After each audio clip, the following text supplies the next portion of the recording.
अस्सलाम वालेकुम, आप देख रहे हैं प्रोग्राम न्यूज़ फीड। मैं हूं मुर्तज़ा डार। आज के प्रोग्राम में हम बात करेंगे भारत के हवाले से।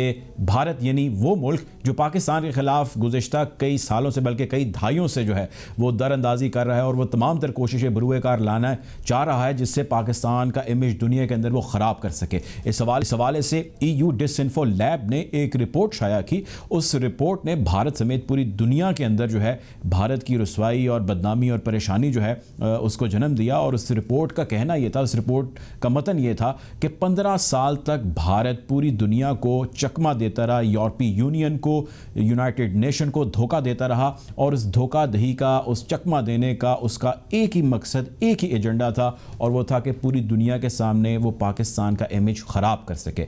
इस हवाले से मुख्तलिफ NGOs, मुख्तलिफ वेबसाइट्स, मुख्तलिफ सोशल मीडिया अकाउंट्स और मुख्तलिफ नेटवर्क्स थे जिसको वो रन कर रहा था। एक प्रोफेसर साहब जिनकी जो डेथ है वो भी कई साल पहले हो चुकी है, गालिबन 2006 में उनकी डेथ हो चुकी है। उस डेथ हो जाने के बाद भी उन्हीं के नाम पर वो मुख्तलिफ कैंपेन्स और मुख्तलिफ नेटवर्क्स जो है वो रन करते रहे, ऑपरेट करते रहे। EU डिसइंफो लैब ने जब इसको एक्सपोज़ किए जाने के बाद पूरी दुनिया के सामने जब ये खबर आई, उसकी मुख्तलिफ लैंग्वेजेस के अंदर ट्रांसलेशंस हुई, दुनिया ने उसको पढ़ा अपनी अपनी ज़ुबान के अंदर, तो उन्होंने जाना कि भारत क्या कर रहा है। उसके अलावा पाकिस्तान ने यूरोपीय यूनियन समेत यूनाइटेड नेशन से इस चीज़ की रिक्वेस्ट की कि जी इसका नोटिस लिया जाए, इसके ऊपर इंक्वायरी कमेटी एक बिठाई जाए, इंक्वायरी की जाए। यूरोपीय यूनियन की जो पार्लियामेंट है उसने इसके ऊपर एक इंक्वायरी कॉल की है। उस इंक्वायरी का रिजल्ट यकीनन भारत के लिए परेशान कुन होगा। बहरहाल इसके अलावा पाकिस्तान ने एक डॉसियर यूनाइटेड नेशन के अंदर सबमिट कराया। उस डॉसियर के सबमिट कराए जाने की भी भारत के अंदर काफ़ी खलबली थी, काफ़ी परेशानी थी, जिसके अंदर बहुत सारे शवाहिद दिए गए थे। और उन शवाहिद के अंदर ये मौजूद था कि भारत कब कहाँ पाकिस्तान के अंदर दहशत गर्दी समेत और बहुत सारे ऐसे मजमूम मकासद में पेश है जिससे पाकिस्तान समेत पूरी दुनिया को ख़तरा हो सकता है। पाकिस्तान इस खित्ते का एक अहम मुल्क है, इसको डिस्टेबलाइज़ करने में भारत जुटा है। इस हवाले से प्रोग्राम में आज हम गुफ्तगू करेंगे और ये जानने की कोशिश करेंगे कि सूरत हाल किस जानिब बढ़ रही है, पाकिस्तान इस वक्त किस पोजीशन पर खड़ा है और भारत इस वक्त कितना परेशान है। यहाँ लेते हैं अभी एक ब्रेक, गुफ्तगू को आगे बढ़ाएंगे। इस ब्रेक के बाद वापस आएंगे और गुफ्तगू का बाकायदा आगाज़ करेंगे। Take a break.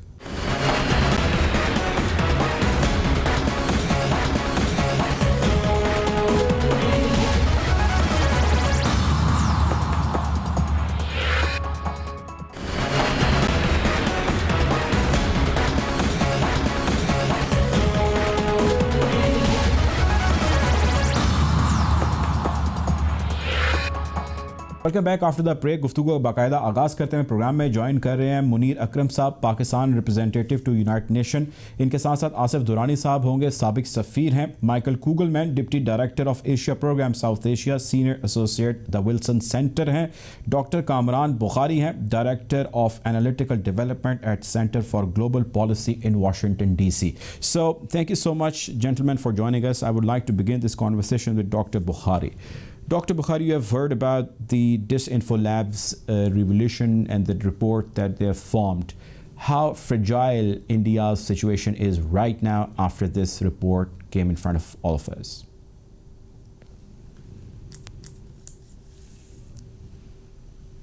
That the operation, the information operation that they've been running for, they say about 15 years, going back to 2005, I think that's been exposed, and obviously they won't be able to benefit from that. But I don't think that I would term India's position as fragile. And quite frankly, things like these are to be expected. Perhaps the only surprising element is the length, the time length at which this was run, the resources that were put in. We're talking about a web of entities that were engaged in perception shaping. You can call it psychological operations, but essentially information warfare, and to basically shape a particular narrative about Pakistan, building on sort of the post 9/11 situation in Pakistan, especially as you got to the middle of the 2000s decade, and then sort of building upon that. And mind you, this is the same time frame that we're talking about during which Pakistan went through a lot of crises. So from a tradecraft point of view, I think this was a sophisticated display of tradecraft and skill set. And so I think that this is something that still needs to be unpacked. And we need to be prepared for it. Look, the United States government has an entire entity based in the State Department called the Global Engagement Center, GEC, which is designed to counter information operations from actors like Russia, China, Iran, ISIS, and others. So I think that countries like Pakistan and others will be jumping into this game as well. There's already talk of fifth generation warfare in Pakistan, although I would say that the way it's discussed in Pakistan is a bit misguided, and the efforts need to be redirected at understanding how information warfare is coming from peer actors. Right. So, Dr. Bokhari, if we take it this way, then don't you think so that there should not be any hesitation from Indian side, in owning this network and saying, yes, we're doing this. If you can do it yourself. I mean, they could have come up with this blame game. They've rejected this. I've spoken to their spokesperson of their ruling party, BJP spokesperson, and their official statement also came. So don't you think they should have, owned this and said, yes, we've done this? No, why should they? I mean, does anybody own anything? When the Russians were caught interfering in the 2016 U.S. elections, what was the response? Vehement denial. And this is to be expected. You don't own it because there's a lot more damage from that. There's nothing to be gained from it.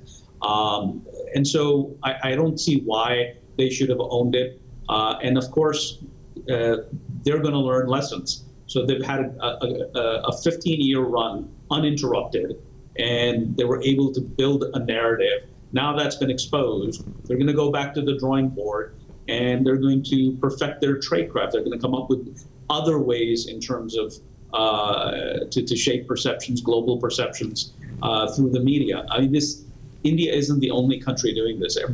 Every actor in the world is doing this, especially countries that are. I mean, you expect the surprising element of this is you don't expect the country that's a democracy to be engaged in this kind of stuff, but you do expect it from actors like China, autocratic regimes, because they're built on information warfare, which is targeting not just the world at large, but also their domestic population. Right. Let me just take this conversation to Kugelman. Mr. Kugelman, there's a lot of debate going on about this, right? And all of this debate is about how credible is this info lab, and then there is also a debate about how credible is BBC and all that from the Indian side especially. So regardless of the fact how mammoth or how minor this organizations are, how is country in a situation who gets caught red-handed and the news is out there, they're rejecting this, right? But the blame is on them.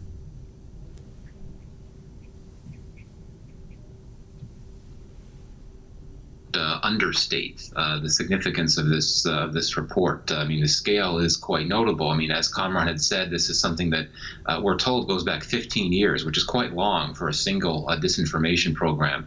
And also the fact that you had a number of entities that were involved that are household names in the international media sphere. I mean, certainly one could joke about the likes of the Tuscaloosa Times and the Buffalo Breeze and some of these fake news outlets that many would take to not be true. But we're told that ANI, which is one of the major Indian news outlets, had been posting a lot of the content here.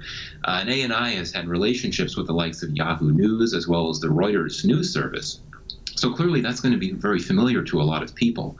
But I think that the question of the disinfo lab and its credibility, I would argue that it actually works to the benefit of Pakistan, because I know that Pakistan has always been unhappy with the fact that its government and others in Pakistan have been claiming that India has been doing disinformation campaigns, but that not a lot of people are going to believe that because it's just Pakistan's government that's saying this, and that could be taken by an audience as propaganda in of itself. But now you have this independent group, the EU Disinfo Lab, which certainly is not a household name in the grand scheme of things, but it is, as I understand it, an independent NGO. I think that brings a credibility. In terms of India's response, I agree with Kamran. We wouldn't expect India, and particularly the current government, to admit to something like this. What would it get out of that?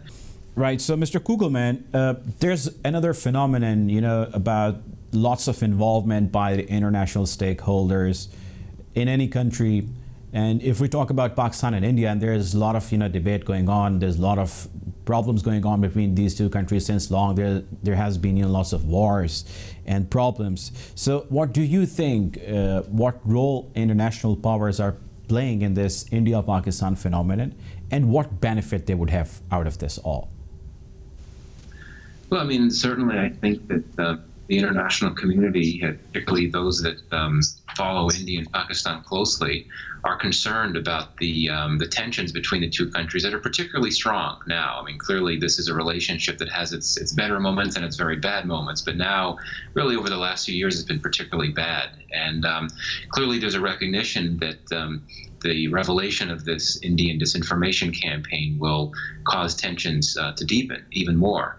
But I would not overstate the attention that the world on the whole is paying to these revelations. I mean, to be quite candid, yes, there had been some international media coverage of this disinfo lab report. The BBC, of course, came out with a big report, but here in the U.S., it really hasn't gotten that much attention. I mean, there's just attention on other things, and that's actually very similar to the reaction after Pakistan came out with its dossier describing Indian or state-sponsored terrorism. So I think that that's a challenge for Pakistan. I know that for Islamabad, there's a very fervent desire to try to figure out ways to get key capitals, certainly Washington, but others, particularly in Europe, to pay more attention to the troubling things that India is doing and to pressure India to move away from that. And of course, we know that the geopolitics of the day suggests that that's relatively unlikely, just because of the strategic importance that so much of the West, and not just the West, but the world on the whole, accords to India. So it's going to be very difficult, I think, for Pakistan, at least in the near term, to try to get its position, its view of these concerning revelations from India, to get that on at the top of global agendas. And of course, there's just a lot going on right now. But I go back to what I said before. The messenger here is very important. This is not a case of Pakistan, the Pakistani government claiming that India is doing this huge 15-year-long disinformation campaign. It is an independent European NGO, and I think that's significant in of itself. So this is exactly what Pakistan is trying to do. I mean, if there's something going on against your country, I think this is any country's right, don't you think so? Just to tell the rest of the world that whatever is happening wrong. And then, like you said, there's a third body there who's reporting on something, and then there's BBC who is endorsing that thing. You don't think so that this is the right of any country doing this, or you disagree with this? No, of course. I mean, it's obviously it's Pakistan's right, and it's any country's right. One would expect a country to react in the way that Pakistan has to what happened here. But let's be quite clear. I mean, if this disinformation campaign with all these hundreds of fake news outlets and 15 years of disinformation, if this had been something that had been perpetrated by Russians or Chinese, the global reaction would be a lot different. I mean, I'll be very frank with you about that. I think that's quite clear. And if this had been something that Pakistan had done, the global reaction would have been a lot stronger as well. I mean, this is just sort of a reality, I think, that Pakistan has to deal with as it tries to figure out how to get the world to pay attention to these types of things.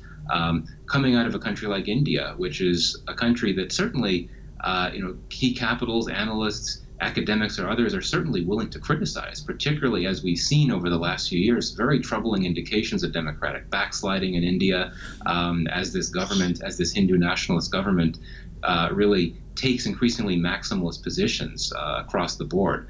But it's completely different to expect that there could be some type of global campaign trying to push back on India and what it's been doing. And also, to go back to what I said before, this report alleging or coming out with this information about disinformation campaigns in India, it did not explicitly, actually it didn't take a position at all about the Indian government's role. And I think that's important. I mean, it didn't say that the Indian government was not involved, but it distanced itself from taking that position. I think if there was more clear, explicit evidence that Indian governments over the last 15 years had played a role in this, perhaps that would lead to a bit more of a concerted reaction from the world. But to answer your question, absolutely. Pakistan has every right to try to publicize what happened. It's only natural. Right. Ambassador Durrani, let me ask you this question. Indian government is not behind this, and there's no mention of the Indian government. Do you think, is this, even possible, doing this, running this network in a country without the support or role of any government, Ambassador Durrani? I think it goes without saying, because if you look at the Srivastava Group's modus operandi, and they were running the show for the past 15 years. So there's a need to look into the financial position of that group which was running this show. And then similarly, they have been taking the MEPs from the European Parliament to India and to occupied Kashmir and Bangladesh and Maldives. So I think there is a need to probe into that. And then certainly the MEPs who in fact issued statements against Pakistan, or for that matter on human rights, they have to look back, and then they have to see whether they were taken for a ride by the Indian media. And of course, behind that, it was India. So in that respect, and then more importantly, India is also involved with regard to the registration of NGOs with the ECOSOC. So, and then they have been, in fact, wrongly, there are over 10 NGOs which have been registered with the UN Human Rights Council in Geneva. So their delisting is due, and I think Indian government would try to block it in tooth and nail. So in that respect, I think India's involvement and its government's involvement is very much there. Otherwise, how can this totally unknown group can run such a big show? Yes. Right. Dr. Bokhari, let me ask you this question. In the report, there's a mention of about more than 10 NGOs like Ambassador Durrani has just mentioned, and 750 plus fake media outlets, 550 plus domains, this whole entire network. The question does not revolve around Pakistan. There's UN, there's European Union, which have been through this all. They've been cheated as well. This is also part of the report. So asking a question based on United Nations and European Union side, I mean, the bluff is not there with Pakistan or the Pakistanis. The bluff is with UN and EU as well. How concerning this should be for these two bodies? Well, look, I mean, no country, no alliance, if you will, we're talking about the EU, would like to be able to tolerate being misled, be the target of disinformation, even if the information does not pertain to the target audience. It pertains to a third country, in this case, Pakistan. So this is very worrisome. So obviously, neither the United Nations nor the EU or the United States, the international community in general, would not want this to be happening with impunity. So that's one thing.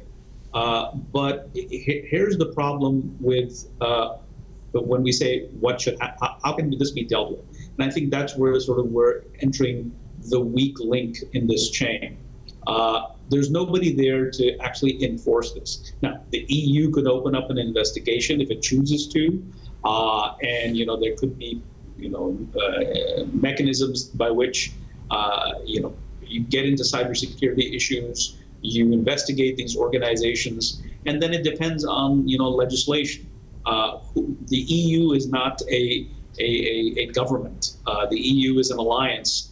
It's made up of the parliament has initiated an inquiry on this. Of course, but the problem is one of having teeth. Right. And here the EU has no teeth. The EU is weakening as an entity because its entire structure is based on the fact that all member states need to say yes for something to happen. And none of the member states have surrendered a bit of their sovereignty to Brussels. So Brussels cannot act unless the principles act. The analogy is with the United Nations Security Council.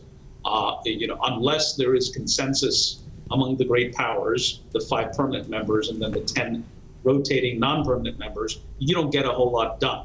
And so to expect that there'll be something done, I think that's just a bit too much. Obviously, there'll be investigations. The Pakistanis would like to see this investigation. They'd like to be able to sort of use that to strengthen their position. But at the end of the day, Murtaza, the bottom line is we live in an age of information operations. This is going to get worse as technology becomes more sophisticated, as tradecraft becomes more sophisticated. I see intelligence agencies of major countries expending a lot of resources on info ops. And I think that, we're looking at it's kind of the analogy with the arms race. One country buys weapons, the other country goes out shopping as well in order to balance the terms of engagement. I think we're going to see something similar here. I think everybody's going to indulge, invest, and expend resources to gain the capability to counteract these things. Right. Michael, there's an understanding that U.S. is there, let me just not say support, but, is there, have a little inclined towards India, right? Now, for instance, if we consider that this is a fact, and this is a known fact that U.S. has lots of stake in India, and that's why they're supporting them. And India, on the other hand, is, working aggressively and massively to destabilize Pakistan. On the other hand, U.S. has lots of interest in Pakistan as well. There are lots of stakes, American stake here in Pakistan as well. What U.S. is actually doing? I mean, I'm confused. They have stakes in India. They're at their back. They have stakes in Pakistan. So where it is heading towards? Yeah, well, I mean, I think that for U.S. policy, the key interest is for the India-Pakistan relationship not to deteriorate and get out of control, so that you have to worry about a crisis and especially a conflict. I mean, as you alluded to, indeed, the U.S. I think has cast its strategic lot, so to speak, with India in South Asia. I think that's quite clear, and there's bipartisan support for that position here in Washington. But in terms of its reaction to the revelations about this campaign, I mean, again, it's going to be something that those officials that follow India and Pakistan work on. Of course, as you know, we're in a transition period here, where the Trump administration is finishing up, and the Biden administration is preparing to take over. So, we're still in a position where those officials that are going to be focusing on India and Pakistan in the White House and State Department and elsewhere, in many cases, these people are not in place yet. That's going to take some more time, which is another reason why we shouldn't expect the U.S. to be seized of this matter in a big way. And something else to keep in mind here is that this is something that does not directly impact the United States. I mean, this is a disinformation campaign that exploited the EU and the UN. I mean, this is not something that impacted the U.S. or the U.S. government.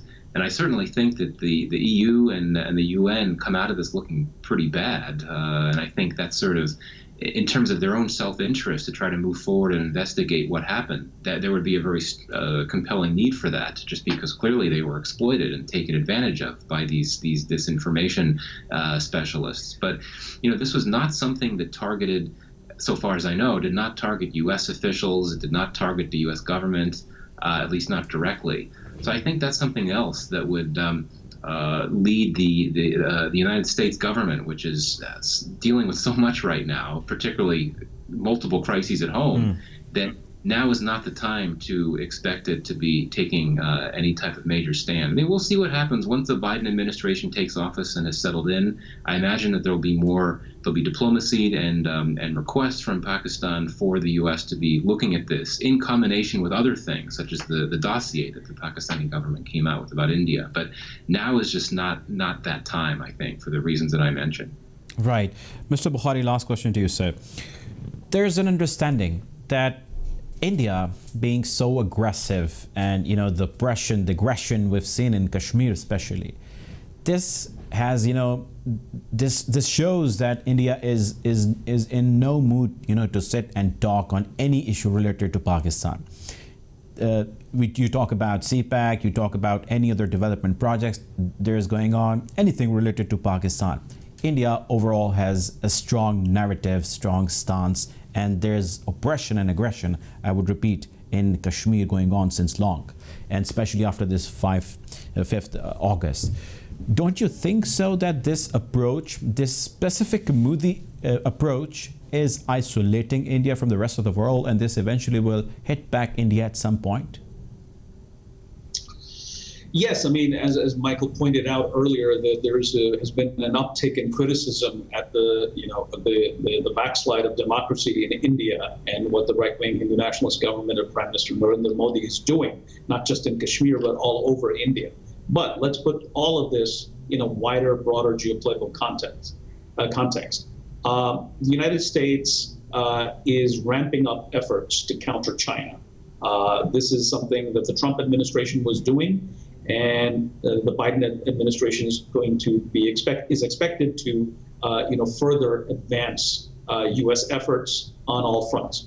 India is needed as a major ally in that effort, and therefore things like these get ignored. I mean, this is the reality of geopolitics and foreign policy making, is that you have to make choices. If you're Washington, are you disturbed? Are you worried about the future of India and what's happening? Yes, of course. But that's not something that Washington can shape in one form or another in a direct way, in a significant way. India will have to evolve out of this situation where you have a government that's very assertive and is trying to change the political culture at home and has led to rising tensions in the region. Now, of course, the United States will step in if this gets out of bound, but that prerogative of the United States has to be balanced with the American need for allies against China. So I think the Indians are looking at this and saying they have nothing to lose, especially with the Chinese pressing hard in Kashmir, on the line of actual control in Ladakh. And so there are plenty of reasons for the United States to give India a pass on this, or at least ignore it for a while, maybe issue some form of low-level note saying, this is not good, but then move on. This is just the reality of things. I think that from a Pakistani point of view, again, I don't encourage, if you will, any type of, race geopolitical that can lead to escalations. But my forecast is that the Pakistanis will have to up their game in terms of counter-info ops. The United States is doing it. Everybody's doing it. So I think that the ball is in the Pakistani court, not the American. Right. Last question to you, Ambassador Durrani. Sir, what is your forecast about the efforts Pakistan is doing? I mean, there's Doster, and then there's a recent report, and then there's a lot of other things going on. Is our diplomatic front going into the right direction, or we need to change this, or this will go like this? I think it's a difficult task, but at the same time, Pakistan is doing its bit, and I think Pakistan has succeeded. You may not have results immediately, but finally it is. For instance, since last year when India put a lockdown on occupied Kashmir, so for the first time the international media picked it up, and India was quite embarrassed. Then subsequently these dossiers, if you look at them, and then now I think there are some incontrovertible evidence which is there, and it is going to embarrass India. And now these Indian chronicles by EU private agency, they have come up. So Disinfo Lab. So that is also, in fact, will be a source of embarrassment for India. It is, for that matter, it's just not India. It could be embarrassing for any country, whether small or big.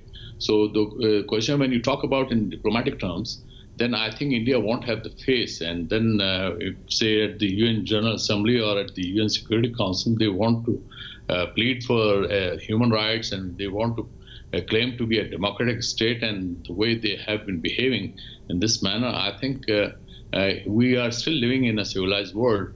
Right. Maybe there is a realpolitik, maybe perhaps, but at the same time, I think that realpolitik, when you look at it, so United States finally had to negotiate with the Taliban. There's no match between the United States and the Taliban. Right. question Thank you is so that much. is- We had former Ambassador Asif Durrani. We had Michael Kugelman, who is the Deputy Director of Asia Program South Asia. We also had Dr. Kamran Bokhari, who is the Director of Analytical Development, Editor of Global Policy, Washington, D.C. Thank you so much. हम यहाँ से गुफ्तगू को मजीद आगे बढ़ाएंगे. अभी programme में वक्त है ब्रेक का. ब्रेक की जाने बढ़ते हैं.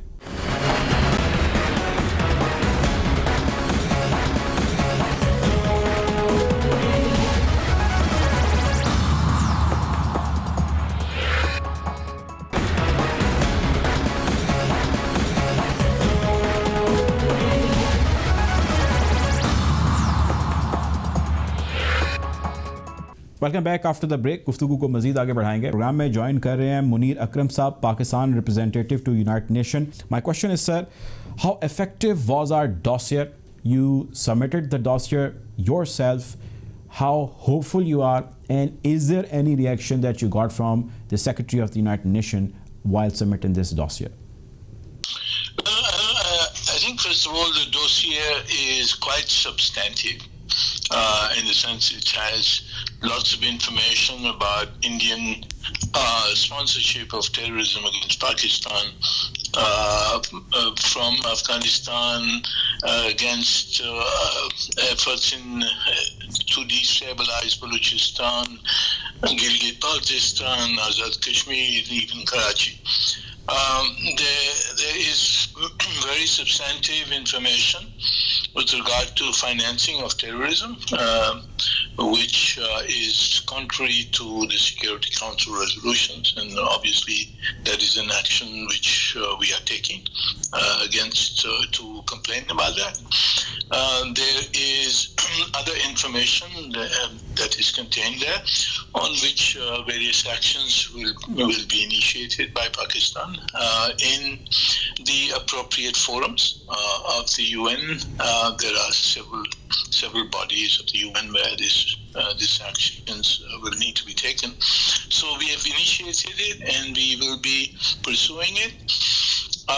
As to how effective, well, the information is credible. The response, if it is done on an impartial and legal basis, I think the response should be positive. If it is taken on a political basis, of course, we will have to see what are the political positions that various countries take. As you know, in the United Nations, everything is political.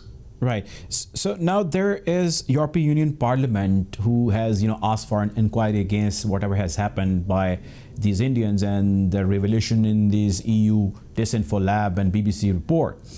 Is there any credible information you have about this inquiry that is going on right now? Well, this information obviously has been revealed a few days ago. The whole dossier, the so-called Indian Chronicles, it is quite damning. It reveals in detail the activities that India has resorted to. There are various actions that need to be taken in response to this at various levels. At the level of the news media, at the level of non-governmental organizations, at the level of approaching those institutions which host the domains that fake websites have been created, fake organizations, identity theft has happened. So all these aspects will require different forms of action at the United Nations, in the European Parliament, and perhaps even in certain national jurisdictions. So obviously these actions will be initiated. We will be taking action to at least to bring to the attention of the world community what India has been up to, a hybrid war against Pakistan, and we will ask for a response. Hopefully we will get a positive response. These actions will have to be initiated by Pakistan. Mr. Munir, please tell me, how weak is India right now after these revelations, and how strong is Pakistan's narrative since you've been, leading this from the front and meeting and giving the dossiers as well? Well, I I think we have a very good narrative, not only on the Indian disinformation, Indian terror campaign against Pakistan, the whole negative policies of the Modi government in Jammu and Kashmir, inside India, against minorities, etc. So the narrative, obviously, we have a positive narrative. India has a negative position, but India is a large country, and international relations is politics 101. So we have to bear that in mind. India will be protected by certain friends, and that is the challenge we are facing. Thank you so much. अब तक के लिए इतना ही। आपसे इंशाल्लाह कल ज़रूर मुलाकात होगी। अपना ख्याल रखिएगा। अल्लाह हाफिज़।